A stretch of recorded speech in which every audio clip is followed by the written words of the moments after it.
Sophie, thank you. Tonight, an exclusive BBC London investigation into major flaws in the balconies of a multi-million-pound development in East London. Hundreds of residents on the Gascoigne estate in Barking say they're living in fear of further collapses after a serious incident in November. I feel almost as though our safety wasn't a consideration at any point before, during or after the construction of these homes. For the price that you pay, you expect a lot more than to have something built in that just falls apart after 4 or 5 years. We took our evidence from the collapsed balcony to experts. They used internal quality plywood on this building, something you use for building cupboards in your kitchen or your bedroom. Well, the same material was potentially used in 77 other balconies, also on the programme tonight. The London hospital's in desperate need of repair, how crumbling walls, leaky ceilings and broken flooring is affecting patient care. And fancy a stay in the BT Tower. The iconic building is set to become a hotel in a landmark deal.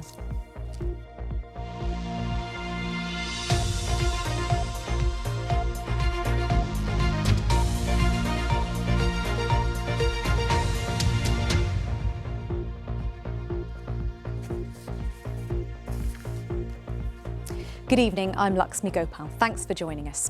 Residents say they're angry and fear for their safety on an East London estate where major flaws in their balconies have been exposed in an investigation by this programme. BBC London has uncovered how the wrong materials were used by a multinational building firm, leading to a serious collapse in November on the Gascoigne estate in Barking. The construction giant Bouygues UK says it takes safety very seriously, but admits that a subcontractor may have deviated from the original design. Our investigations reporter Guy Lynn has this exclusive story. I was shocked. In November, a balcony crumbled on the Gascoigne estate, a huge affordable new build development in Barking. You're scared, your own sitting on your balcony and it'll collapse tomorrow. I couldn't believe that a balcony, it just fell off. It wasn't the first time there'd been serious issues with balconies, and it had huge implications for hundreds of residents. In the days after the collapse, this scaffolding was erected as fears grew over the safety and integrity of scores of other apartments. Nearly 80 apartments needed emergency protection. Hundreds were banned from stepping onto their balconies. What caused one to collapse might be affecting many more. So what went so badly wrong? This is a home video from 2019 of Angelo, one of the first buyers on the new estate, getting keys for his brand new flat. Habitación del nene. One of the reasons was the balcony, because in summer we loved it. My son loves playing there, and this house was our dream. Me and my wife just had the money invested, so we were looking forward to be able to enjoy it. Fast forward 4 years, how different things are now. Basically, we just can't go further in here. Why not? A safety concern. We don't know if it's safe to go on the balcony right now. We've been told not to, and we haven't used it ever since. Scared that we can wake up any day and the balcony had been collapsed, just like the neighbor happened. If we listen to any noise in the middle of the day, you are scared that something is happening in the balcony, and also it's like you feel more stressed to be inside. We put all our savings in, and we had our life invested in here. Me and my wife worked for this hard, and now we just can't use part of it, and we just feel that's not safe to be used. When residents saw the balcony in pieces in November, it was déjà vu. Check out other resident photos over a few years. And a common theme: sagging balconies, nearly collapsing. BBC London has seen numerous messages sent to councillors at Barking and Dagenham Council, the freeholder, by those like Matt, begging them to use their powers to do something, anything. We told them so. Put bluntly, we told them so, and they ignored us, and that is really frustrating. And then you come to that realisation that you could have been killed. And you start thinking about that, and you think, how is it fair that you can make all the right, all the right noises about the problem and still be put at such risk. It fills you with horror. Barking and Dagenham Council said they took immediate steps to impress upon the construction firm to ensure all balconies on the newly rebuilt estate are safe when they were made aware. But what about the construction firm? We asked Bouygues UK if the materials used in the balconies on this estate were fit for purpose. But we didn't get an adequate response. Bouygues UK is a multi-million-pound construction firm near Waterloo. French-owned with a large division in the UK.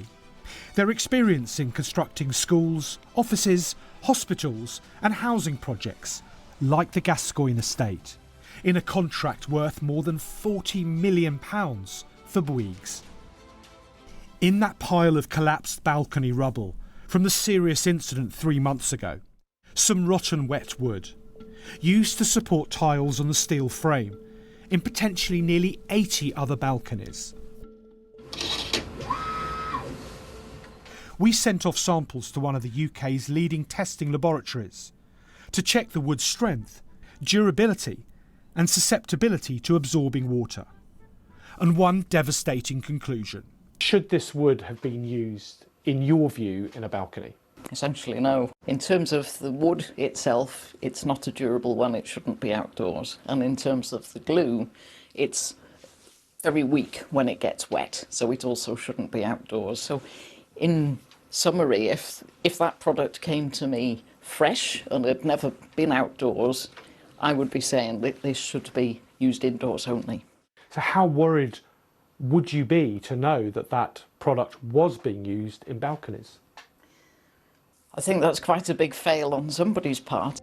We approached Bouygues UK with our evidence, and they said, safety in our buildings is our #1 priority. Remediation is underway and the design and materials were carefully considered by their professional consultants and approving authorities. They said the balconies had been prefabricated off-site by a subcontractor, and the materials used may not be those that were specified in the design.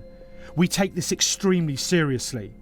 We will be working with our partners to pinpoint exactly where this occurred. It's clear then from the evidence that we've gathered that big questions still need to be answered. Why was more not done?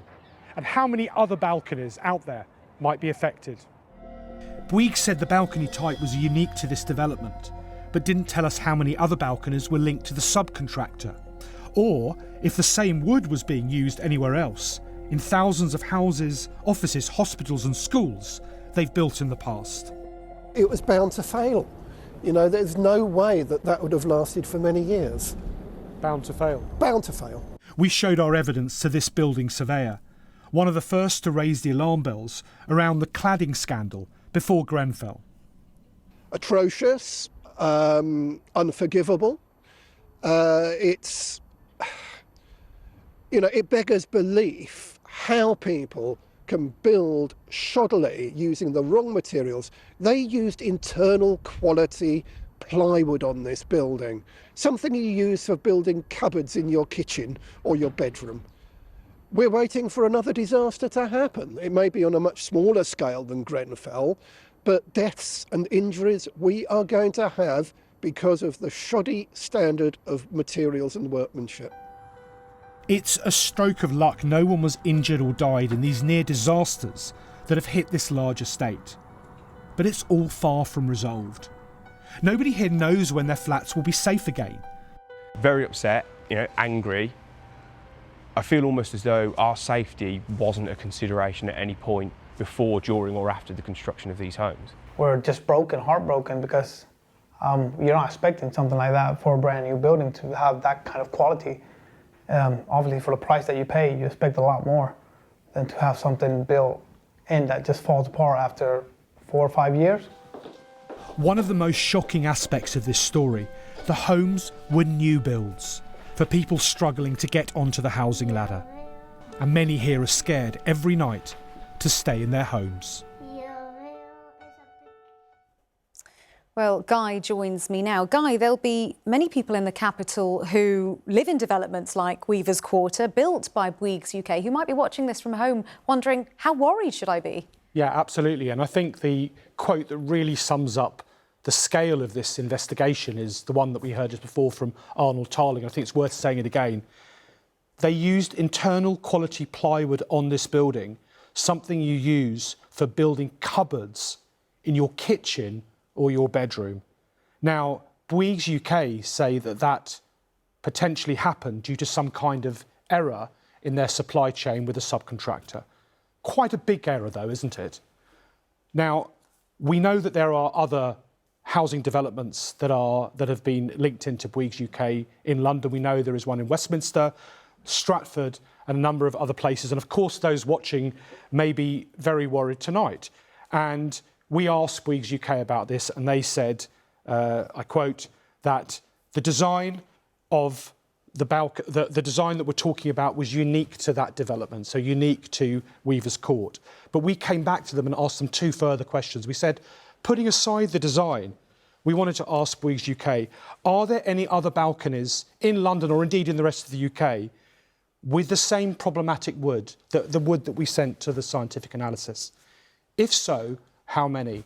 And their response was, we have no further comment. Now, just finally, just about that subcontractor, we can't name them at the moment, but we know who they are and we will be approaching them to get the response. So watch this space, Lakshmi, and we will update on any further developments. Guy, thank you.